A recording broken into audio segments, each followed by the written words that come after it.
The original idea was to film this outside, but I guess I was saved by the weather.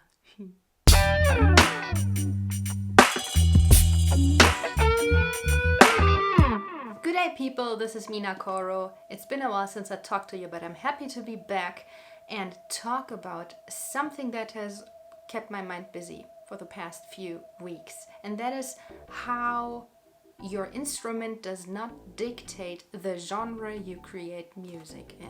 Maybe that is something you've been wondering about too. Maybe you are still in the trap. I think I figured a way out. So here we go. It's a little story about myself, my development as a musician and as somebody who consumes music. So when I started playing the guitar, I was 10 years old. And I started out the way most people in Germany, at least I think, start out playing the guitar, and that is, the good old campfire stuff. I was the girl with the guitar, singing a song, strumming along to it. And because my mother had songbooks, I played those songbooks and learned them by heart. So this is the one that taught me how to play guitar, Cat Stevens.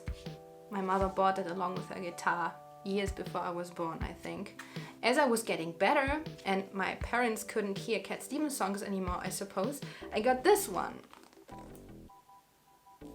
Beatles, complete collection. I learned that by heart. And I practically learned any kind of song I could get my hands on, and most of it, was folk stuff. And I was into folk music because I was the girl playing guitar. And pop music. There was a phase in my life when I listened to nothing but Queen, but I didn't play it really, to be honest. And then there was a phase when I would not listen to anything but ABBA, but that stuff was so hard to sing that I never really did that either. So my listening self and my playing self were kind of going different directions, and I had to make a decision somehow. I got older, I got out of school, and I started listening to alternative rock, metal, even anything but mainstream, because mainstream is evil when you're at the beginning of your 20s.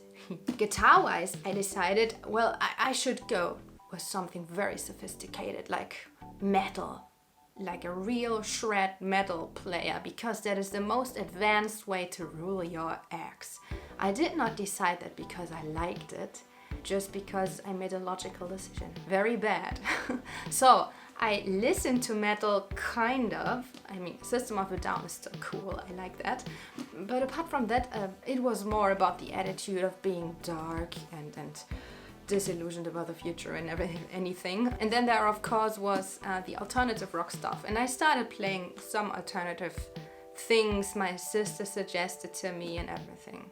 At that time, I started to go to university and I had less and less time for guitar. I tried to make as much practicing time as I could, but there is things you have to do and things you would love to do. When I was in university, I also dove into world music and developed a deep love for Brazilian stuff. I, to this day, love the rhythmic approach and also the poetic harmonies and wonderful melancholic melodies they used. Bossa is beautiful and I enjoy it still. And then there is this other part of me that likes the complicated stuff. I think maybe it was the surroundings of university too, but complicated things like bebop, Dizzy Gillespie, Charlie Parker, and then my all-time favorite. I have no idea if you know the TV or anime series Cowboy Bebop, but the original soundtrack of that is great. It absolutely throws you out of your mind. It's jazz combined with rock and pop and electronica, blues, a lot of blues actually, and no track sounds like the other. It's wonderful, and I listen to that every day in the car. I just had to have it with me. I didn't feel complete without it. Anyway, time passed and I got out of university and finally had a little more time to dive into guitar again. Middle of my 20s. The doomy, gloomy, rebellious stuff had kind of passed away, and I was getting deep into R&B and soul music, both new and old. And finally, my guitar playing and my listening habits came back together. And I have to this day found my musical home in R&B, soul, funk, old school rock even. And my guitar gods, if you want to call them that, apart from Jimi Hendrix, are people like Ernie Isley or Steve Cropper, you know? That is my music. But I also wanted to record music, and maybe part of me was never quite satisfied with the soulfulness of my stuff, or I had not quite found the right way to express myself musically. Time passed and I explored R&B music deeper and deeper, also going through various decades, and I kind of fell in love with disco. Yes, disco. I'm a huge Donna Summer fan. She's just, what a voice. It's awesome. She's one of those people I can always listen to, just like Ella Fitzgerald, for example. And there is a lot of great guitar playing in disco. It's funk. It's very funky, actually. Beautiful music, beautiful stabs, melodies, and nice sophisticated chords that I just love.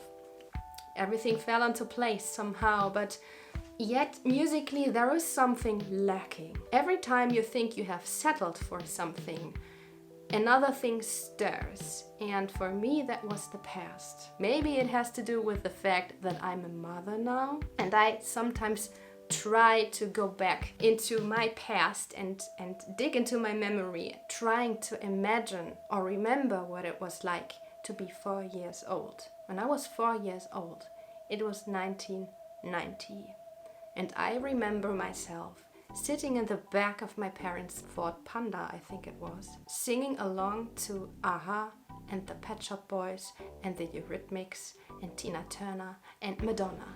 All of a sudden I feel at home. Yes, it's nostalgia, most probably, but it also explains my guilty pleasure of always wanting to record synthesizer-based music. Because here's the thing, I am an R&B, soul, funk guitarist, thus thinking that the music I record should be guitar-based, right?